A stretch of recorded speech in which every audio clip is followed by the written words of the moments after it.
الحمد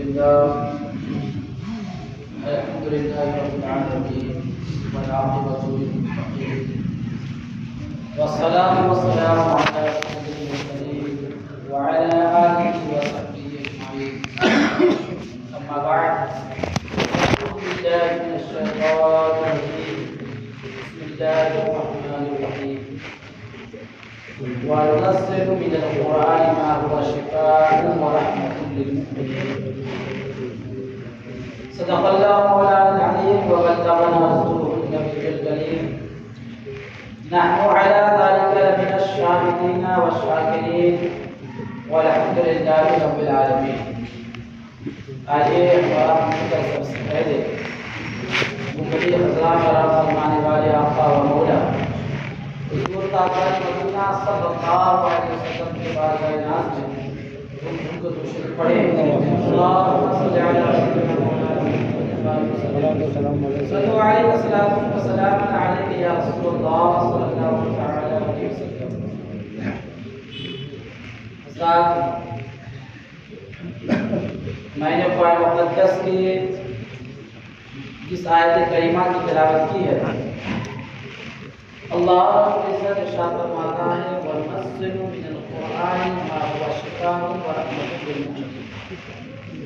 اللہ فرماتا ہے کہ ہم نے قرآن میں وہ چیز نازل فرمایا ہے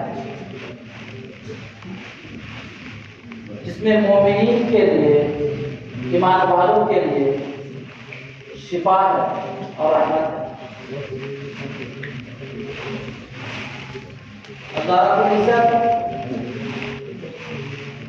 افضل ترین کتاب ہے جو قرآن مقدس ہے،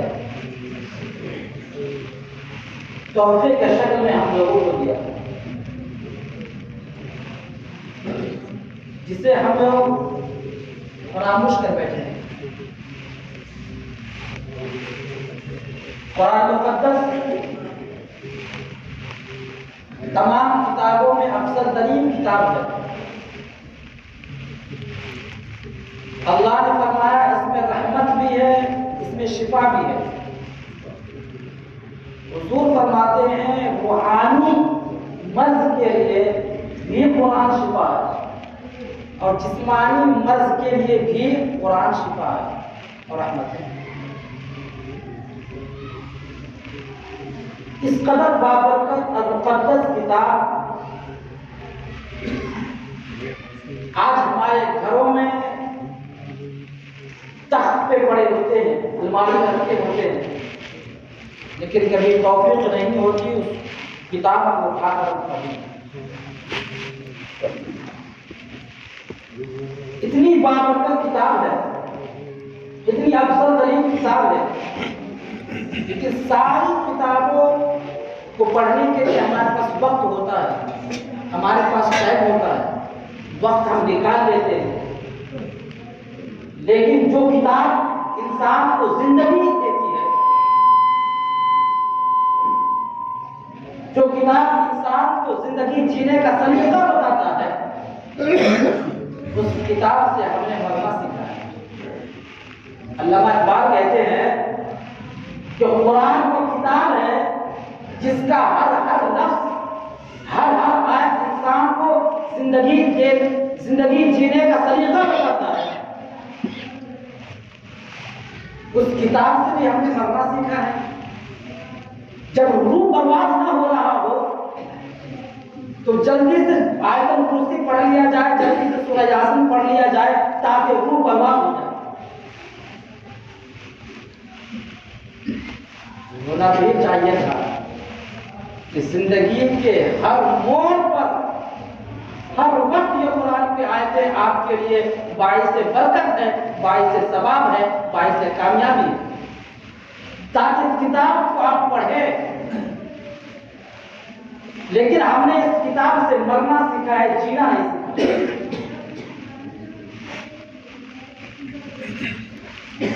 اسکول کے طلبا، والدین، ماں باپ جب بچے کو صبح اسکول بھیجنا ہوتا ہے تو ماں صبح اٹھتی ہے، اٹھنے کے بعد فوراً بچے کو اٹھا کے نہلا دھلا کے کپڑا وپڑا پہنا کے ٹفن تیار کر کے ساری چیز تیار کر کے اس کو دیتا ہے، اور اس کے بعد باپ کو اٹھا دیا جاتا تاکہ اس کو موٹر سائیکل پہ بیٹھائے اور اس کو اسکول چھوڑ کے آئے۔ لیکن جب اسی بچے کو جب مدرسے میں قرآن پڑھنے کے لیے بھیجا جاتا ہے تو اس کو یوں اٹھاتا ہے، نہ منہ دھلاتا ہے نہ وضو کرواتا ہے، ایک چھوٹا سا سلم پھٹا چھٹا کتاب ہاتھ میں پکڑا دیتا، جاؤ مدرسہ پڑھ کے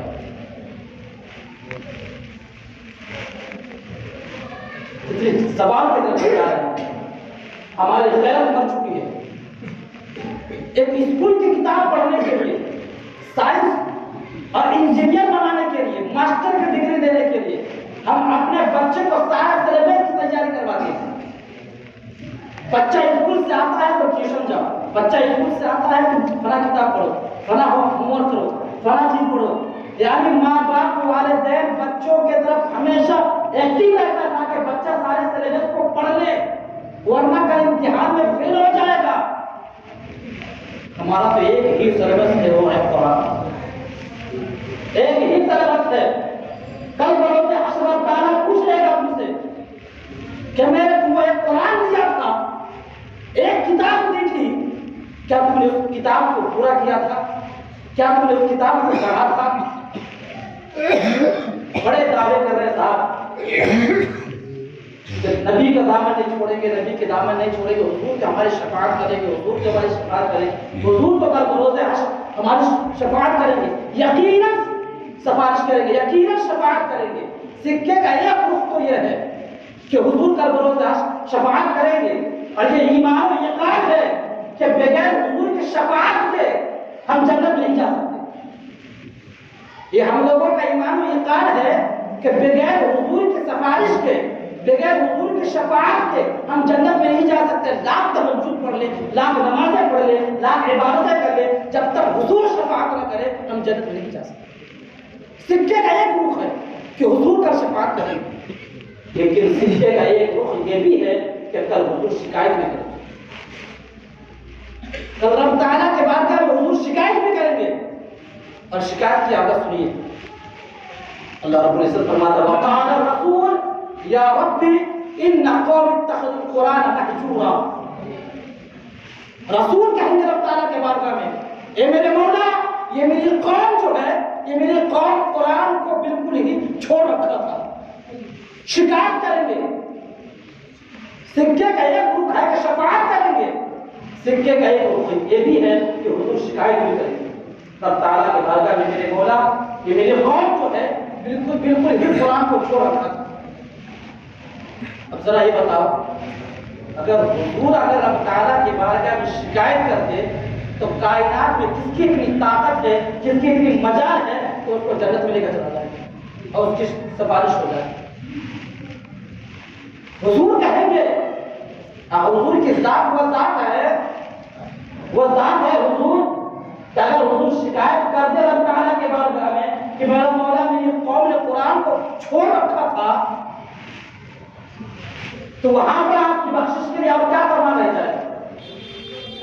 اور حضور کی ذات تو وہ ذات ہے کہ جب حضور مکے سے مدینہ آئے تھے تو آپ 16 یا 17 مہینے تک آپ بیت المقدس کی طرف رخ کر کے نماز پڑھ رہے تھے، کدھر؟ بیت المقدس کی طرف۔ لیکن حضور کی خواہش یہ تھی کہ کاش کہ ہمارا قبلہ مسجد حرام کی طرف ہو جائے، دل میں خواہش تھی، تمنا، آرزو۔ 16 یا 17 مہینے تک بیت المقدس کی طرف رخ کر کے نماز پڑھ رہے تھے، دل میں خواہش تھی کہ میرے مولا کاش کہ مسجد حرام کی طرف میرا قبلہ ہو جاتا، خواہش تھی، صرف خواہش۔ رب نے فرمایا قد نرى تقلب وجهك في السماء، یقیناً اے مصطفیٰ آپ کے چہرے کو بار بار آسمان کی طرف پلٹنا ہم دیکھ رہے ہیں۔ قد نرى تقلب وجهك في السماء فلنولينك قبلة ترضاها، اے مصطفیٰ آپ کو اسی قبلے کی طرف پھیر دیا جائے گا جس طرف آپ راضی ہوں گے۔ فَوَلِّ وَجْهَكَ شَطْرَ الْمَسْجِدِ الْحَرَامِ، مصطفیٰ آپ اپنے چہرے کو، اپنے رخ کو مسجد حرام کی طرف پھیر دیں۔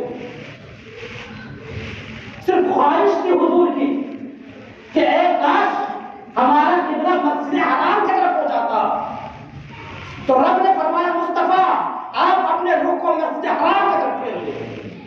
اور صرف حضور کو نہیں، آگے وحی تو معقول تم فمن وجوہکم، رب نے فرمایا اے لوگوں، اے مسلمانوں، تم جس طرف بھی ہو، جہاں کہیں بھی ہو، اپنے روح کو مسجد حرام کی طرف پھیرو۔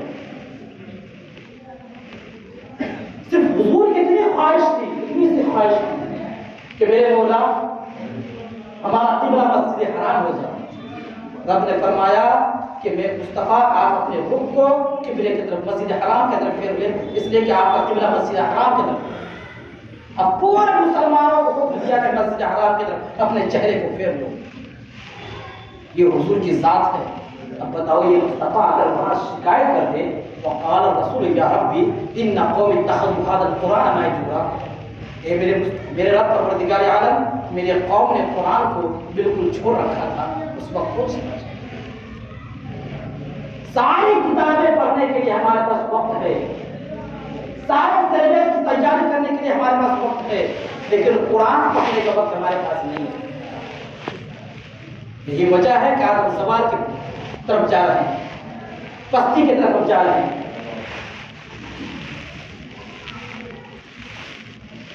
آپ کو معلوم ہوگا ایک استاد نے اپنے شاگردوں سے کہا کہ بیٹا ہم ایک لائبریری تیار کرنے جا رہے ہیں، جس میں کتابیں نہیں ہیں، تو آپ لوگ اپنے اپنے گھر سے جب کل واپس آؤ گے نا تو ایسی کتابیں لے کر اپنے گھروں سے آنا جو کتاب پڑھی نہ جاتی، جو بیکار نہیں پڑھی ہوئی کتاب ہونا، وہ کتاب کو اٹھا کے لے آنا تاکہ اس کو صاف ستھرا کر کے لائبریری میں رکھ دیا جائے، تاکہ ایک لائبریری تیار کیا جائے تاکہ آنے والے لوگ اس کتاب کو پڑھیں، تاکہ آنے والے لوگ لائبریری میں اس کتاب کو پڑھیں۔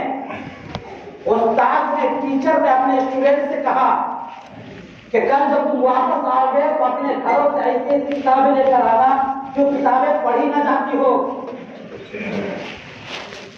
جو کتاب استعمال نہ کیا جاتی ہو، اس کتاب کو لے کر آنا تاکہ لائبریری تیار کریں گے تاکہ آنے والے لوگ اس کتاب کو پڑھیں۔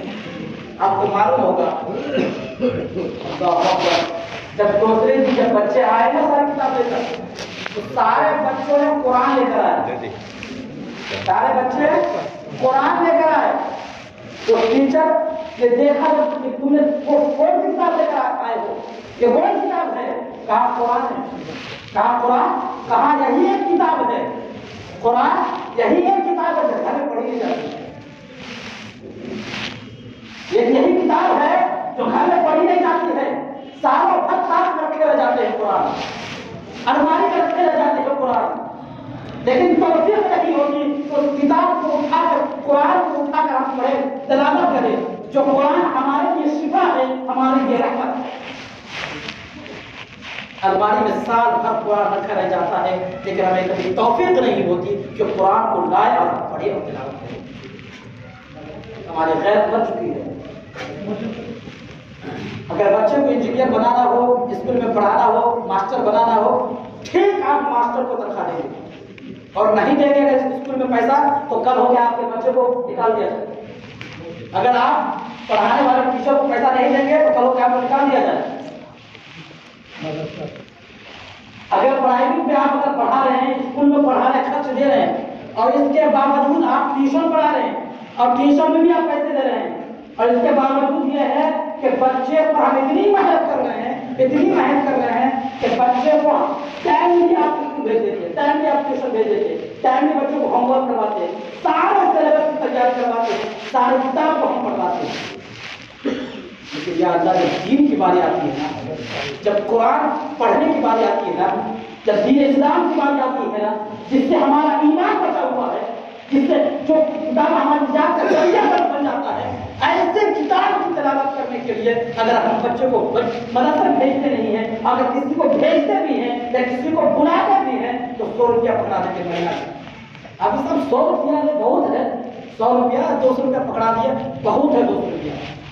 یا اللہ ایسے ضمیر کا جنازہ پڑھ لیں، اپنے ضمیر کا جنازہ پڑھ لیں آپ۔ جو قرآن انسان کو زندگی جینے کا طریقہ بتاتا ہو، جو قرآن انسان کو، قرآن انسان کے نجات کا ذریعہ ہے، ایسی کتاب، افضل ترین کتاب، مقدس کتاب کو پڑھانے کے لیے ہمارے پاس کوئی تیاری نہیں ہے، کوئی تیاری نہیں ہے، کوئی پلان نہیں ہے، کوئی قرآن پڑھنے کا، اور انجینئر بنانے کا، ماسٹر بنانے کا، سائنٹسٹ بنانے کا، سارا قرآن ہمارے پاس موجود ہوتا ہے۔ ابھی بچہ دنیا میں آیا نہیں، قرآن شروع، بچہ ابھی دنیا میں آیا، اس کو وجود نہیں ہوا، قرآن شروع، بچے کو ماسٹر بنانا، بچے کو انجینئر بنانا، بچے کو ڈاکٹر بنانا، بچے کو یہ بنانا، ساری تیاری شروع کر دیتے ہیں۔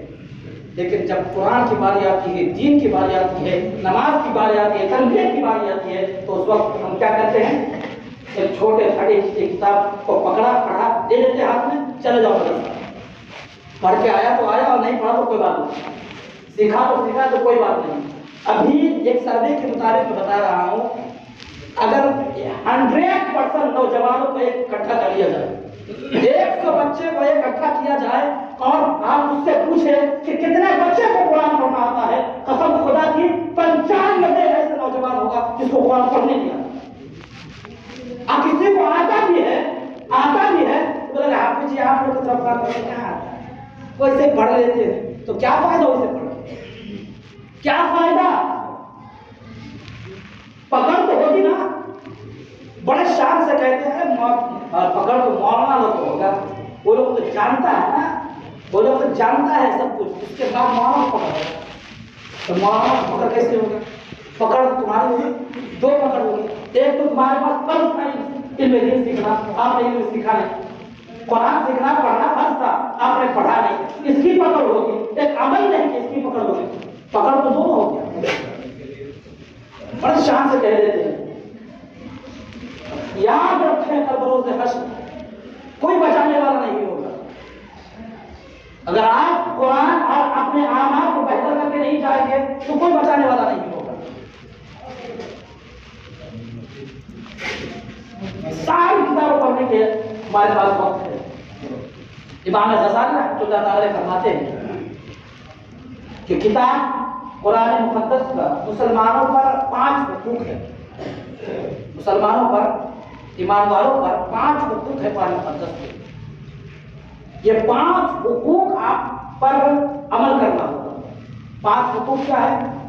سب سے پہلا تصدیق قرآن، ترتیل قرآن، تفہیم قرآن، تبلیغ قرآن، تعمیل قرآن۔ کتنے ہوئے؟ 5۔ یہ 5 چیزیں ہیں، امام غزالی فرماتے ہیں قرآن کے 5 حقوق ہیں مسلمانوں پر کہ اس 5 کو عمل کرے اپنے اوپر۔ تصدیق قرآن کیا ہے؟ تصدیق قرآن یہ ہے کہ قرآن میں جو کچھ لکھا ہوا ہے، جو کچھ آیا ہے، ہم اس کو مانیں گے، تصدیق کریں گے قلب کے ساتھ، جو چاہے سمجھ میں آئے یا نہ آئے۔ تصدیق کا مطلب یہ ہے قرآن میں جو کچھ لکھا ہوا ہے، اپنا دماغ نہ چلا، اپنا دماغ نہ چلا، اپنا دماغ نہ دوڑا، جو کچھ قرآن میں لکھا ہے، جیسا لکھا ہوا ہے، آپ کے اوپر حق ہے کہ آپ دل سے، تہہ دل سے تصدیق کر دیں کہ قرآن جیسے نازل ہوا ہے، جیسا لکھا ہوا ہے، اس قرآن کے عمل ہے، اس قرآن کو ہم مانتے ہیں اور یقین کے ساتھ۔ یہی ہمارا ایمان ہے، جو حضور لے کر آئے اور جو قرآن میں ہے اس کو تصدیق کر لینے کا نام ایمان ہے، تہہ دل سے۔ اور اس میں چون چرانے کیلو کال نہیں ہے، اس میں کیلو کال نہیں ہے، کیا کیلو کال ایسا کیوں تھا، ایسا کیوں ہوا، کچھ نہیں، جیسا لکھا ہوا ہے، جو لکھا ہوا ہے آپ اس کو تصدیق کریں، یہ حق ہے۔ دوسرا حق کیا ہے؟ ترتیل قرآن۔ ترتیل قرآن کیا ہے؟ ایک لمبا موضوع ہے ترتیل قرآن، کہ قرآن کو آپ ٹھہر ٹھہر کے پڑھیں، مخارج و صفت لازمہ و عارضہ کے ساتھ آپ قرآن کو ٹھہر ٹھہر کے پڑھیں، اس طرح پڑھیں کہ قرآن لوگوں کو سمجھ میں آئے، اور قرآن اس طرح پڑھیں کہ آپ خود سمجھیں، اور اعلیٰ مرام کو قرآن کو پڑھیں کہ اس کی مخارج اور صفات صحیح طریقے سے ادا کر پائیں۔ آج نوجوانوں سے پوچھیے، بہت سے لوگوں سے پوچھو قرآن کیسے پڑھتے ہیں، قرآن پڑھنے کا طریقہ الگ ہوگا، ایسے لہجے سے پڑھے گا جو بالکل جو ہے قباحت سے پڑھتا ہے، نہ اس کے مخارج درست ہوتے ہیں، اس کے الفاظ درست ہوتے ہیں، نہ اس کے حرکات و سکانہ صحیح سے ادا کر پاتے ہیں، جیسے مرضی۔ تو ہمیں حق ہے کہ آپ قرآن کو صحیح پڑھنا سیکھیں، قرآن کو صحیح پڑھنا سیکھیں۔ تو تصدیق قرآن، ترتیل قرآن، تفہیم قرآن۔ تفہیم قرآن کیا ہے؟ صرف قرآن پڑھنے سے نہیں چلے گا. ہم صرف 55 سال 60 سال سے قرآن پڑھ تو رہے ہیں لیکن ابھی تک قرآن کو سمجھ نہیں پا رہے. سورہ فاتحہ ہر دن سنتے ہیں لیکن کبھی سورہ فاتحہ کو معنی سے واقف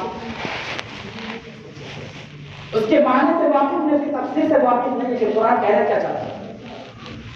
کیا کبھی توفیق ہوئی کہ ہم جو سورہ فاتحہ ہر دن پڑھتے ہیں کبھی ہم اس کو اٹھا کر دیکھیں اس کا ٹرانسلیٹ کیا ہے, اس کا معنی کیا ہے, اس کو ہم سمجھیں کیا کہنا چاہ رہا ہے. اور اگر اس کی بھی توفیق نہیں ہوئی تو کبھی آپ نے عالموں کے پاس آیا, آپ نے حافظوں کے پاس آیا کہ حضرت ذرا یہ بتا دیں سورہ فاتحہ پڑھتے ہیں اس کا معنی اور مطلب کیا ہے. ہر روز نماز میں پڑھتے ہیں لیکن کبھی توفیق نہیں ہوتی.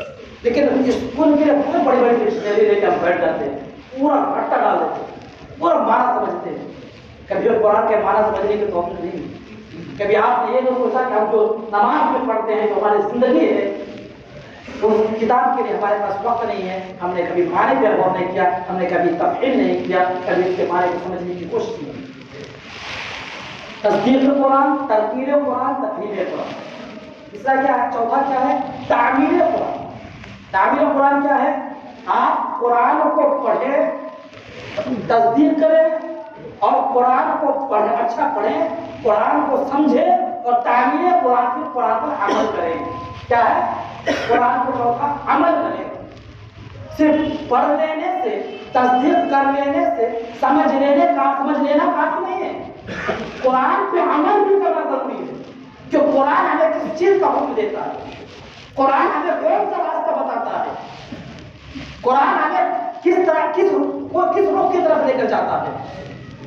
تو قرآن پڑھیں گے تو قرآن میں جگہ جگہ پر آیا ہے, کہیں آیا ہدی للناس, قرآن لوگوں کی ہدایت کے لیے آیا ہے, کہیں قرآن شفا اور رحمت کے لیے آیا ہے.